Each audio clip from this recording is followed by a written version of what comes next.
Yo guys, selamat datang di episode pertama Last Cam Standing 2025 Oppo Find X8 Pro, Vivo X200 Pro. Banyak dari kalian yang nanyain kapan LCS 2025 ini mulai. Kenapa lama banget mulainya? Gini, kami di K2G udah belajar dari pengalaman. Versusin 2 HP tepat setelah mereka rilis adalah salah besar. Karena hampir selalu produsen smartphone butuh minimal 2 bulan untuk menyempurnakan tuningan kameranya. Gak cuma tuningan ya, kita pernah ngalamin juga dengan updatean kamera tiba-tiba secara settingan video naik resolusinya. Jadi kami hanya akan versusin kamera-kamera HP di Last Cam Standing ini setelah memberikan kesempatan bagi para produsen untuk ngebenahin beberapa kekurangan yang mungkin terjadi di awal rilis.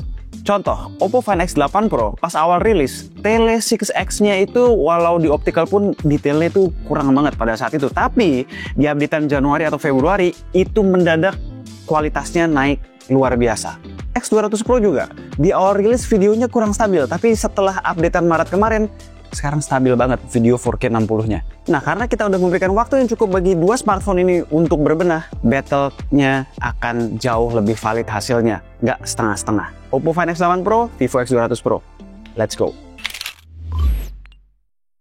Oh ya, mulai sekarang Last Cam Standing akan fokus pada hasil. Untuk spek segala macam, untuk review detail lengkapnya, itu udah ada di video review masing-masing smartphone. Link ke video mereka udah gue taruh di deskripsi, beserta kalau mau lihat spek lengkapnya juga. Kita mulai dari foto dulu. Seperti banyak kamera smartphone akhir-akhir ini, keduanya punya mode warna utama yang bisa kita pilih berdasarkan selera. Find X8 Pro punya mode warna auto dan master. Sementara Vivo punya vivid texture dan Zeiss natural. Karena ini pula lah, gue nggak akan jadikan style warna sebagai acuan penilaian. Paling bakal cuma sekedar gue jelasin aja ya di beberapa foto, tapi nggak dinilai. Tapi kalau ngomongin tes kopi susu, keduanya bisa dibilang aman. Di Vivo, skin tone satis yang extremely sulit, paling mirip asli itu di texture. Sementara di Oppo, master mode-nya yang bener-bener jujur, representing kulit satis. Tapi gue rasa di sini kulit Carissa kurang cerah. Kalau ini beberapa mode warna tadi di kulit gue yang bisa dibilang secara kecerahan di antara mereka berdua. Dari semuanya, skin tone gue paling natural tuh di Oppo. Settingan master mode, tapi EV dinaikin plus 0,7 supaya exposure-nya nggak under. Sebelum masuk ke foto orang, which itu selalu kita pakai sebagai penilaian utama dari sebuah kamera, gue kasih nih foto non orangnya dulu. Intinya kalau foto non orang, main camera kita cuma bisa lihat perbedaan karakter foto aja. Vivo di Vivid seringnya warna lebih kental, lebih kontras, dan Oppo walau sama-sama eye pleasing tapi nggak semedok di Vivo. Soal detail kita bisa lihat 11-12 aja. Tetaplah real testnya adalah dengan objek manusia. Di foto yang satu ini sama-sama default color mode, yaitu di auto di Oppo dan vivid di Vivo. Pas gue tanya Carissa, model kita seleranya suka hasil foto di Oppo. Lebih seger aja, ada pink hue di skin tone. Gue setuju ya, in fact di mayoritas foto yang bakal gue show nanti di video ini, gue suka warna dari Oppo. Tapi kayak tadi gue bilang, itu selera dan gue gak akan kasih penilaian based on itu. Di kondisi lighting ideal begini, kita bisa judge sharpness profile yang ada di keduanya. Dua-duanya tajam, detail, dengan Oppo mungkin sedikit lebih clean dari sharpening. Clean bukan berarti kena smoothing ya. Pori-pori dan detail-detail kecil di muka masih tetap jelas. Vivo ada sharpening dikit tapi nggak over. Soal sharpness profile dan skin tone konsisten juga ya di foto yang satu ini. Semi backlight, skin tone Carissa di Vivo emang berasa kuning langsat, dimana Oppo ada magenta hue-nya. Soal detail juga masih sama kayak tadi posisinya. Cuma di foto ini gue masih prefer cara Oppo handle detail. Dia nggak ditajam-tajemin, natural aja. Di Vivo berasa pori-porinya tuh kayak keluar banget gitu. Alisnya juga berasa lebih proses. Oh ya, satu ya yang gue notice, di semi backlight begini mulai keluar warna biru di area shadows di rambut tepatnya di hasil Vivo. Segala hal yang tadi gue bilang di semi backlight makin berasa kalau di extreme backlight. Detail yang lebih natural di Oppo, color shift yang lebih berasa di Vivo, makin terlihat jelas. Begitu juga dengan warna biru yang semakin keluar di shadow area, di rambut Carissa. Dynamic range 11-12 lah. Memang langit di luar dominan putih berawan, mau hujan tuh kemarin. Masuk ke kondisi indoor lighting, keduanya memang sekilas berimbang. Harus di pixel tip dulu baru berasa Find X8 Pro sedikit lebih detail. Lihat rambut serta dahi Carissa. Gue nggak bilang perbedaannya langit dan bumi ya, tapi bener-bener 11,5, 12. Nggak sampai 11-12 bahkan. Tapi ya worth to note aja.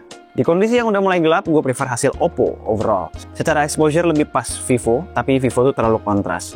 Shadow areas bener-bener pekat hitam, sementara highlights keangkat banget. Oppo kontrasnya lebih balance. Begitu di pixel tip juga kelihatan Vivo mencoba menjadi tajam dengan menaikkan kontras yang menghasilkan rambut yang udah crush detailnya. Terakhir, di kondisi gelap banget, keduanya sama-sama baik secara exposure dan detail. Oppo sedikit lebih detail.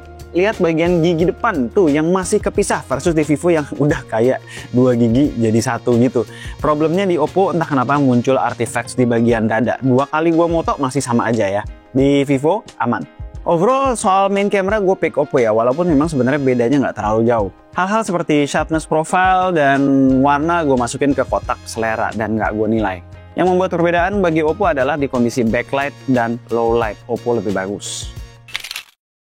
Guys, yang tertarik nyari case premium buat Oppo Find X8 Pro maupun Vivo X200 Pro, boleh lirik case yang kit ini. Case-nya bagus, desainnya unik, dan kalau kalian tertarik, linknya udah gue taruh di deskripsi. Move on ke tele. Nah, ini kayaknya seru nih. Pertama kita compare 3 kali di Oppo versus 3,7 kali zoom di Vivo. Sama-sama optical zoom nih ya, artinya jelas beda komposisinya ya. Gue moto dari spot yang sama, kan beda focal length-nya. Tanpa di crop, kalau ngomongin selera warna, gue suka tone di Vivo. Cakep banget sih Carissa di sini, walaupun memang terlihat lebih real di Oppo. Secara teknis juga imbang, perlu dinotis jejak sharpening yang tadi kita lihat di main camera Vivo nggak terlalu berasa di sini. Next, kita compare di 6X, yang artinya lensa tele keduanya Oppo versus hybrid zoomnya si Vivo. Lagi-lagi keduanya bagus ya. Sharpness profile masih konsisten seperti yang sebelum-sebelumnya. Oppo dan Vivo di tele keluar semua, tapi Vivo berasa ditajemin lagi via sharpening. Nah, kalau udah 10 kali, which dua-duanya artinya udah hybrid zoom ya. Vivo lebih baik secara detail. Terlihat proses dengan AI memang kayak digambar ulang, tapi overall detail tuh lebih keluar di Vivo. Di Oppo udah mulai kabur dan nggak coba di-enhance by AI, jadi ya apa adanya aja. Coba ke 30 kali, hasilnya sebetulnya mix, dimagnifikasi segini udah AI semua yang bermain. Jadi tergantung AI-nya, bisa identify objek yang difoto dengan bener atau enggak. Kalau objeknya manusia, lalu jarak nggak terlalu jauh sehingga framing se-close up ini, pembeda antara keduanya tipis banget. X200 Pro terlihat sedikit lebih sharp karena sharpening. Tapi kalau beda objek, misalnya bebek ini, sekilas X200 Pro lebih tajam. Tapi kalau kita pixel peep dikit aja, kita bisa langsung notice itu berasa AI banget, kayak digambar lagi. Oppo justru berasa lebih natural, masih kelihatan tekstur bulu si bebek walau tipis-tipis. Kita ganti objek lagi, orang, tapi posisinya tuh rada jauh ya. AI di Vivo tadi makin berasa. Lihat kacamata orang yang di tengah, lihat kumis bapak yang di sebelah kanan, itu jadinya AI banget ya. Tapi Vivo pinter baca tulisan, kayak di board iklan iPhone tersebut, lebih clear. Ganti lagi situasi ke pertandingan bola, posisi objek tuh jauh ya. Keduanya udah kehilangan detail, jadi nggak ada yang bisa dibilang bagus ya, cuma bisa argue memang Vivo sedikit banget mendingan. Ganti lagi ke objek kupu-kupu yang posisinya jauh banget. Find X8 Pro lebih baik karena nggak AI banget kayak di Vivo. Intinya kalau udah 30 kali itu hit and miss banget, tergantung objek, tergantung jarak juga yang difoto, dan benar-benar bergantung sama AI-nya, apakah dia bisa deteksi objek dengan tepat. Begitu juga di 60 kali zoom, udah benar-benar AI yang bermain. Kadang Vivo lebih baik dengan garis-garis yang tegas, kadang Oppo bisa lebih baik karena Vivo udah keluar artifacts jejak AI enhancement. Di pencahayaan yang berbeda, seperti indoor lighting yang lumayan remang dengan perbedaan temperatur warna di foreground dan background, hasil dari X200 Pro seringkali lebih baik. Di kondisi yang lebih gelap lagi, 6 kali zoom, Vivo dengan hybrid zoom namun punya sensor dan bukaan yang lebih baik daripada lensa 6X di Find X8 Pro juga sering lebih bagus hasilnya. Tapi kalau kita misalnya zoom 10 kali di indoor lighting, Vivo juga beberapa kali gue melihat sering berasa kayak lukisan, bener-bener proses banget. Malah Oppo yang lebih natural.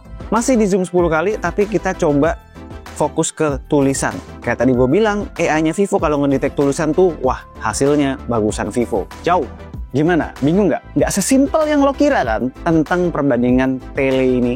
Gue nggak mau jadi orang yang ambil satu situasi di mana salah satu HP menang lalu gembar-gembor di sosmed. Enggak, gue prefer untuk nyoba dulu di berbagai situasi, beda objek, beda lighting, baru keluar dengan konklusi seperti ini. Lebih bener aja gitu loh. Nggak nyari masalah di online. Nggak cuma ngebait engagement doang jadinya. Nah, yang penting banget gue note di sini, dan ini sangat mempengaruhi penilaian gue soal kamera tele, adalah Find X8 Pro lebih sulit untuk mendapatkan hasil yang baik. Walaupun sering Find X8 Pro hasilnya bisa lebih baik dari X200 Pro, tapi jauh lebih sulit mendapatkan hasil yang bagus di Find X8 Pro alias sering fail. Pertama, kalau udah tele hybrid zoom yang jauh, untuk nge-lock framing tuh susah banget di Oppo. Nyarinya repot. Kedua, tele hybrid long range-nya juga susah untuk berhasil, terutama di kondisi pencahayaan yang tidak sempurna. Karena goyang-goyang tadi, dipadukan dengan bukaan yang sempit di f/4.3, butuh berkali-kali jepret untuk menghasilkan foto yang bagus. Ini dari 4 kali foto yang berhasil cuma 1. Di X200 Pro, 2 kali jepret, dua-duanya jadi. Karena alasan yang sama pula lah moto konser kalau jarak kita jauh dari panggung sulit di Oppo. Di foto-foto Yura ini, walaupun X200 Pro juga nggak bagus-bagus amat juga sih ya, tapi fail rate-nya nggak sebanyak Find X8 Pro. Atau kalau moto anak kecil candid dengan pergerakan yang konstan, Find X8 Pro sering banget fail-nya.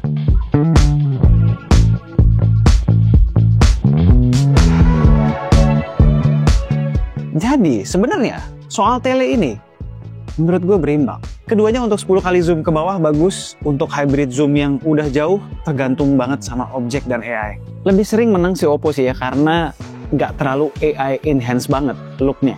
Gue tuh nggak suka banget kalau Vivo hasilnya udah bener-bener AI enhance banget, kayak dilukis banget gitu fotonya. Tapi Vivo lah yang lebih bagus soal success rate-nya. Ini sering fail. Percuma ya bisa menghasilkan foto yang lebih bagus, tapi terms and condition-nya tuh banyak banget, seperti objeknya harus diem, lighting-nya harus bagus, dan lain-lain. Yang memenangkan Vivo soal tele buat gue adalah fitur tambahannya, tele makro dan portrait. Guys, Oppo tuh sering dibilang nggak punya tele makro ya, tapi sebetulnya tuh ada di lensa 6X. Well, technically nggak bisa dibilang tele makro karena nggak bisa fokus terlalu dekat. Tapi kalau dibandingkan hasilnya antara tele makro 3,7X di Vivo dengan 6X di Oppo, dengan perbedaan jarak fokus tadi, sebetulnya hasilnya mirip banget secara framing maupun hasil. Vivo lebih detail dikit berkat sensor yang lebih baik. Vivo unggul ketika kita push mode super makro ini ke ranah hybrid zoom. Kalau soal portrait, Vivo X200 Pro bisa menghasilkan hasil yang bagus di berbagai lighting condition. Dimulai dari warna yang pas, detail yang tetap tajam di berbagai kondisi, sampai edge detection yang luar biasa sehingga separasi antara foreground dengan background tuh bagus banget dan rapih. Find X8 Pro di kondisi selain good lighting, detailnya tuh berkurang.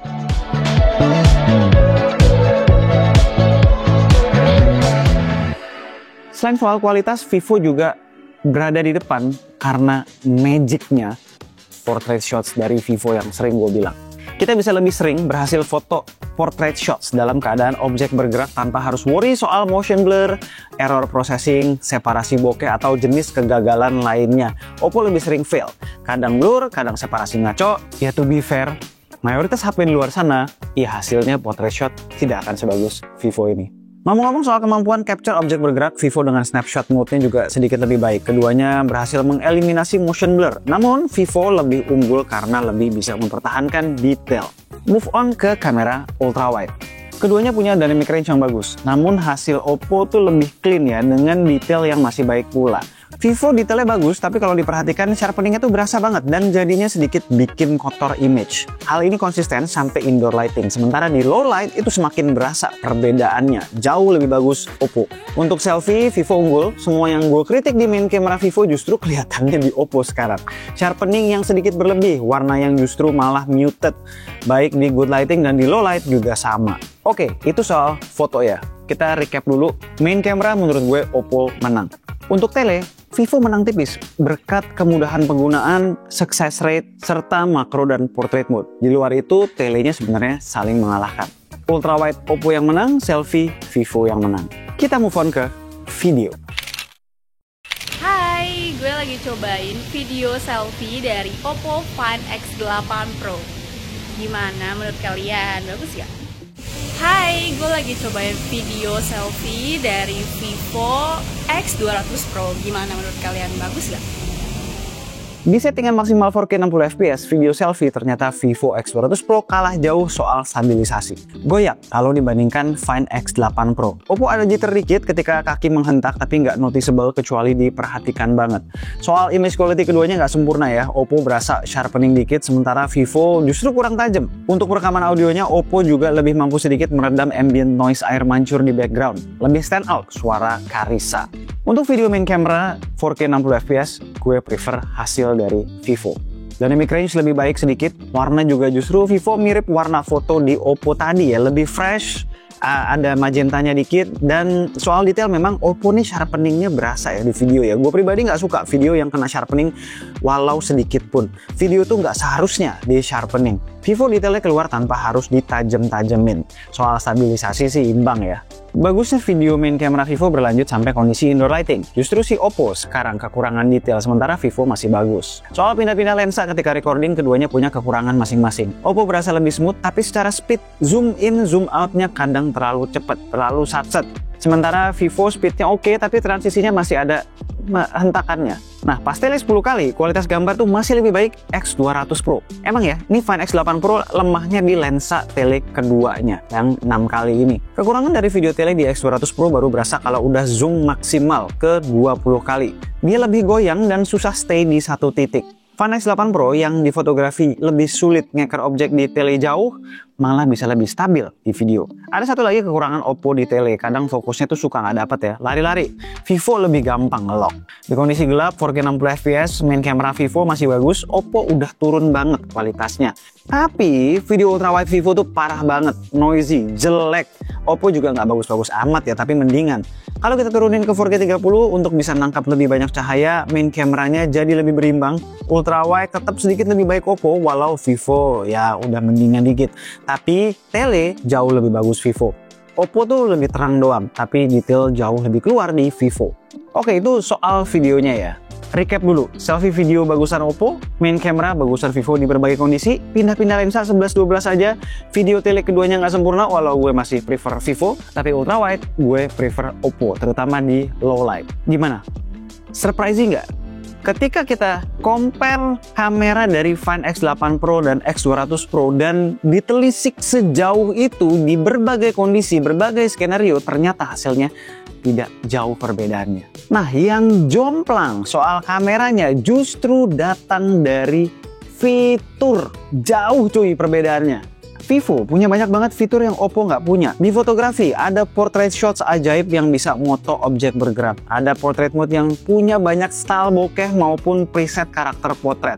Ada super macro mode yang bisa mensimulasikan bokeh ala foto makro. Di video ada portrait video yang bisa 4K dibanding Oppo yang cuma bisa 1080-30 dengan kualitas yang tentunya sangat jomplang. Di Vivo ada slow-mo 4K 120 yang top abis versus Oppo yang tidak ada. Bahkan soal pro video, Oppo tuh harus ngandelin third party app macam Blackmagic Camera versus Vivo yang pro videonya tuh lengkap banget sampai bisa pick source audio pakai Bluetooth device segala, udah kayak videonya Samsung. Di Vivo juga ada resolusi 8K, dimana Oppo nggak ada. Langit dan bumi kan fiturnya.